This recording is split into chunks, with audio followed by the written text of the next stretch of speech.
उनसे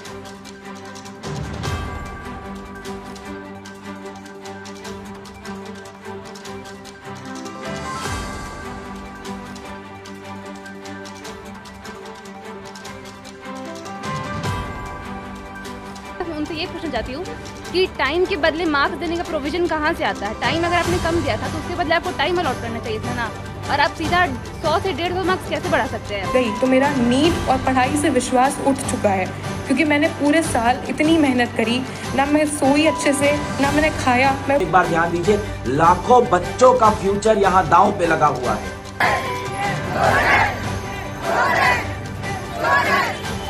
नमस्कार, आप देख रहे हैं राजवार्ता। मैं निधि पाल, फिर से आपका स्वागत है। हमने आपसे हमारी पिछली वीडियो में एक क्वेश्चन किया था। क्वेश्चन था नीट से रिलेटेड, नीट एग्ज़ाम रिजल्ट का जो स्कैम हुआ है, सच में स्कैम हुआ है। क्योंकि अगर बात पूरी तरीके से अगर जांच पड़ताल की जाए तो ये पूरी तरीके से खुलेआम स्कैम ही लग रहा है। क्योंकि अगर जिस तरीके से देखा जाए लास्ट एग्ज़ाम्स, पिछले जो साल के जो एग्ज़ाम्स रिजल्ट देखे जाएँ तो उनमें इतने ज़्यादा तादाद में टॉपर्स नहीं आए हैं, और इतने ज़्यादा तादाद में एक ही इंस्टीट्यूट से इतने नंबर्स में टॉपर्स नहीं आए हैं। उससे एक ही सवाल पूछ रहे हैं कि हर वर्ष नीट में जो पूरे नंबर होते हैं 720, वो कभी एक बच्चे के आते हैं, कभी 2 के, कभी 3 के।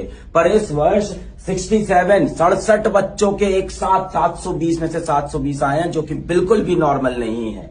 इससे भी चौंकाने वाली बात क्या है कि एक ही पिन कोड, एक ही सेंटर से 8 बच्चों के फुल स्कोर 720 आउट ऑफ 720, मतलब भारत भर के सारे सेंटर में से एक सेंटर से 8 बच्चों के 720 में से 720 आ रहे हैं। इसके होने की जो चांस है, प्रोबेबिलिटी है, वो 0.000000001% से भी कम चांसेस है। यानी कुछ तो हुआ है, या तो यहाँ पे पेपर लीक का केस है, या तो वो जो नॉर्मलाइजेशन वाला मेथड है उसमें कहीं कुछ प्रॉब्लम है। इस पे प्लीज आप एक बार ध्यान दीजिए, लाखों बच्चों का फ्यूचर यहाँ दांव पे लगा हुआ है।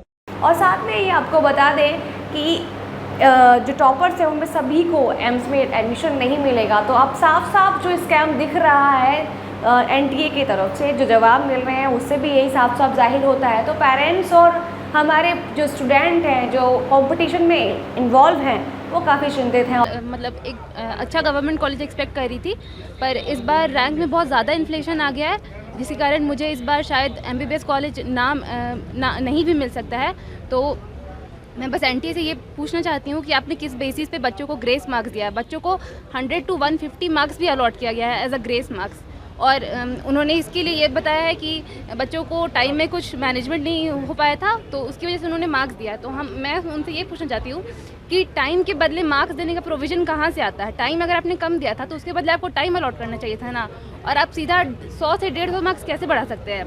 तो सर, इस वजह से जो कैंडिडेट जिन्होंने बहुत ज़्यादा मेहनत किया था उन्हें कॉलेज नहीं मिलेगा, और ऐसे बच्चे जो कम मार्क्स वाले थे जिन्होंने मेहनत कम किया था उन्हें कॉलेज मिल रहा है। तो सर, ये कहाँ तक सही है। और इस तरीके से एनटीए ने मेरे मेल पे ये मेरा OMR भेजा, बिल्कुल टॉर्न कंडीशन में। इसको बारकोड को उन्होंने बिल्कुल ऐसा दिखाई दे रहा है जैसे जानबूझ के फाड़ा हुआ हो। ये फटा हुआ OMR मेरे स्क्रीन पे आया, और ये मेल भेजा था जिससे पता चल रहा है ये मेल आया था मेरे पास में। इसमें सारे बबल्स, जैसे कि आप देख सकते हैं, ये सारे बबल्स क्लियरली विजिबल हैं। अगर आप इस क्लियरली विजिबल हैं सारे बबल्स, एक बबल विजिबल है। इसको जब हमने मैनुअली चेक किया तो हमको पता चला कि 715 ही आ रहा है। मेरा नीट का स्कोर भी यही था जो मैंने एनटीए की फ़ाइनल आंसर की से चेक किया था। मैंने किसी क्वेश्चन पे कोई चैलेंज नहीं किया, यही मेरा फाइनल स्कोर था। अगर अब मेरे साथ या मैं डिप्रेशन में गई तो मेरा नीट और पढ़ाई से विश्वास उठ चुका है, क्योंकि मैंने पूरे साल इतनी मेहनत करी, ना मैं सोई अच्छे से, ना मैंने खाया। मैं अपनी कोचिंग में रही और मैं सिर्फ पढ़ी हूँ। मैंने किताबें, मतलब एकदम, मैं बस इतना चाहती हूँ कि आप मेरी फीलिंग्स को समझें। मेरे पास जितने प्रूफ्स हैं और जो एनटीए से मेल आया है, मुझे सपोर्ट करें और जस्टिस दिलाएं कि मेरा पेपर दोबारा से चेक हो। जो मेल पे मेरा पेपर आया है वो चेक किया जाए और मेरा भी रैंक में नाम आए जैसे सबका आया है, क्योंकि मेरा रिज़ल्ट ही नहीं दिया गया मुझे। I hope for the best, और मैं आपसे सपोर्ट चाहती हूँ सर। Thank you.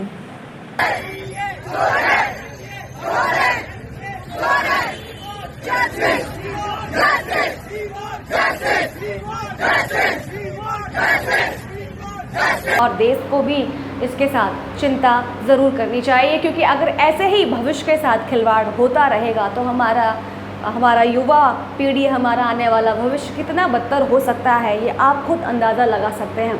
तो हमने आपसे सवाल पूछा था कि आप क्या सोचते हैं, हमें फिर से बताइए, हमारे इस पोस्ट पर बताइए कमेंट करके कि नीट का एग्ज़ाम या इससे पहले जो एग्ज़ाम होते हैं उनमें पेपर्स लीक्स या एग्ज़ाम के रिज़ल्ट में धांधली की ये जो खबरें हैं, ये जो मुद्दे हैं उखड़ के आ रहे हैं, इस पर आपकी क्या राय है, हमें कमेंट कर ज़रूर बताएं और जुड़े रहिए हमारे चैनल से। देखते रहिए राष्ट्रवार्ता। मैं निधि पाल, नमस्कार।